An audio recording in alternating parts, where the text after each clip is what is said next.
భారతదేశం తన మ్యానుఫ్యాక్చరింగ్ రంగాన్ని పూర్తిగా మార్చేయడానికి ఒక పెద్ద ప్లాన్తో ముందుకెళ్తోంది. ఒక భారీ జాతీయ వ్యూహాన్ని ఒక స్పెసిఫిక్ హైటెక్ స్థానిక పాలసీతో ఎలా కలుపుతోందో ఈరోజు మనం వివరంగా చూద్దాం.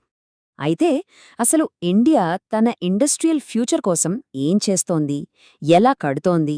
ఈ కీలకమైన ప్రశ్నకు సమాధానం ఇండస్ట్రియల్ కారిడార్స్ అనే కాన్సెప్ట్లో ఉంది. సరే, దీని గురించి కొంచెం డీటెయిల్డ్గా మాట్లాడుకుందాం. అసలు ఈ పారిశ్రామిక సూపర్ హైవేలు అంటే ఏంటి? ముందు అది అర్థం చేసుకుందాం. ఇండస్ట్రియల్ కారిడోర్ అంటే ఉత్త ఒక రోడ్డో రైల్వే లైన్ అనుకుంటే పొరపాటే. ఇది ఒక కంప్లీట్ ఎకోసిస్టమ్ అన్నమాట. ముఖ్యమైన ఎకనామిక్ సెంటర్స్ను కనెక్ట్ చేస్తూ ఇండస్ట్రీస్ పెరగడానికి అవసరమైన అన్ని రకాల ఇన్ఫ్రాస్ట్రక్చర్ను అందించే ఒక స్పెషల్ డెవలప్మెంట్ జోన్.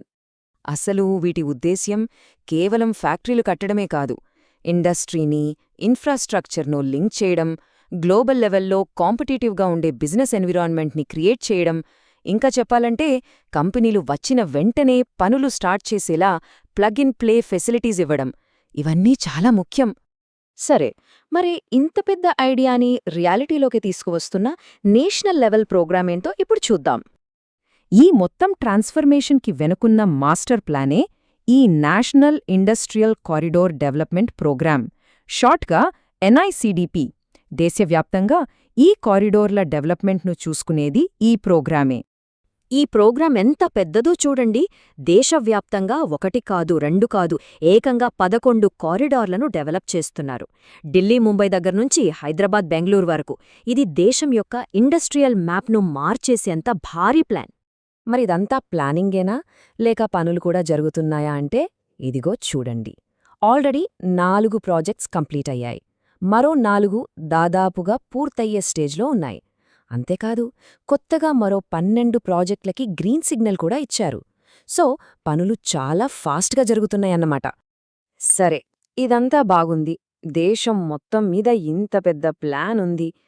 కానీ గ్రౌండ్ లెవెల్లో, అంటే ఒక రాష్ట్రంలో ఇది జాబ్స్ ఎలా క్రియేట్ చేస్తుంది, ఇన్వెస్ట్మెంట్ని ఎలా లాగుతుంది? దీనికోసం మనం ఒక రాష్ట్రాన్ని ఉదాహరణగా తీసుకుని చూద్దాం. ఇందుకోసం మనం ఆంధ్రప్రదేశ్ను ఒక కేస్ స్టడీగా తీసుకుందాం.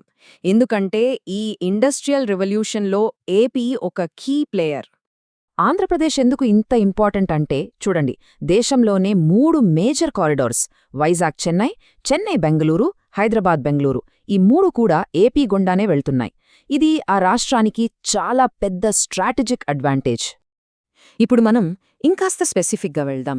ఒకే ఒక్క పాలసీ గురించి చూద్దాం. ఇది చాలా కీలకం. హైటెక్ మ్యానుఫ్యాక్చరింగ్ని, ముఖ్యంగా సెమీకండక్టర్ ఇండస్ట్రీని రాష్ట్రానికి తీసుకురావడానికి డిజైన్ చేశారు. ఇదిగో మనం మాట్లాడుకునేది ఊహించి కాదు. ఇదిగో official policy document, Andhra Pradesh semiconductor and display fab policy 2024-2029. ఈ ఇండస్ట్రీని తీసుకురావడం ఎంత ముఖ్యమో చెప్పడానికి ఏపీ గవర్నమెంట్ వాళ్ల పాలసీలోనే ఒక మాట వాడారు. ఎలక్ట్రానిక్స్ పరిశ్రమకు సెమీకండక్టర్ ఫ్యాబ్ అనేది ఒక పవిత్ర లక్ష్యం లాంటిదని. సరే, మరి కంపెనీలను ఆకర్షించడానికి ఏం చేస్తున్నారు? ఇక్కడే అసలు విషయముంది. Financial incentives. India semiconductor mission అంటే ISM కింద వచ్చే ప్రాజెక్టులకు సెంట్రల్ గవర్నమెంట్ ఇచ్చేదానికి తోడు రాష్ట్ర ప్రభుత్వం కూడా అదనంగా ఇస్తుంది. ఒకవేళ ప్రాజెక్ట్ ISM కింద లేకపోతే వాళ్లకు 5 ఏళ్లపాటు పవర్ సబ్సిడీ లాంటి బెనిఫిట్స్ ఉన్నాయి. అంతేకాదు, ఇన్వెస్ట్మెంట్ సైజును బట్టి ప్రాజెక్టులను మెగా అని, అల్ట్రా మెగా అని కేటగిరీలుగా విడదీశారు. సో ప్రతి ఒక్కరికి వాళ్ల అవసరాలకు తగ్గట్టుగా స్పెషల్ బెనిఫిట్స్ డిజైన్ చేస్తారన్నమాట. మనం ముందు ప్లగ్ అండ్ ప్లే అని అనుకున్నాం కదా, దాని అసలు అర్థం ఇదే. కంపెనీలొచ్చి ఫ్యాక్టరీ కట్టడానికి భూమి కోసం, కరెంట్ కోసం, నీళ్ల కోసం తిరగాల్సిన పనిలేదు.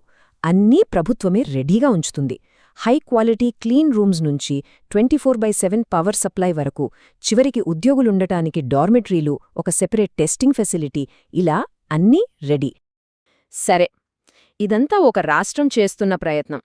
కానీ దీనివల్ల దేశం మొత్తానికి ఏం లాభం?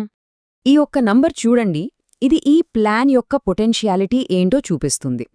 ఒక్క కృష్ణపట్నం ఇండస్ట్రియల్ నోడ్లోనే 2040 కల్లా డైరెక్ట్గా, ఇండైరెక్ట్గా కలిపి 5,15,900 ఉద్యోగాలు వస్తాయని అంచనా.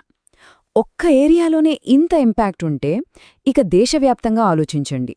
సో ఫైనల్గా మన ముందున్న ప్రశ్న ఇదే. ఒకవైపు దేశవ్యాప్త వ్యూహం, మరోవైపు రాష్ట్ర స్థాయిలో ఇంత పక్కగా అమలు. ఈ రెండిటి కలయికతో గ్లోబల్ ఎకానమీలో ఇండియా తన స్థానాన్ని మార్చేగలదా? దీని గురించి ఆలోచించాలి.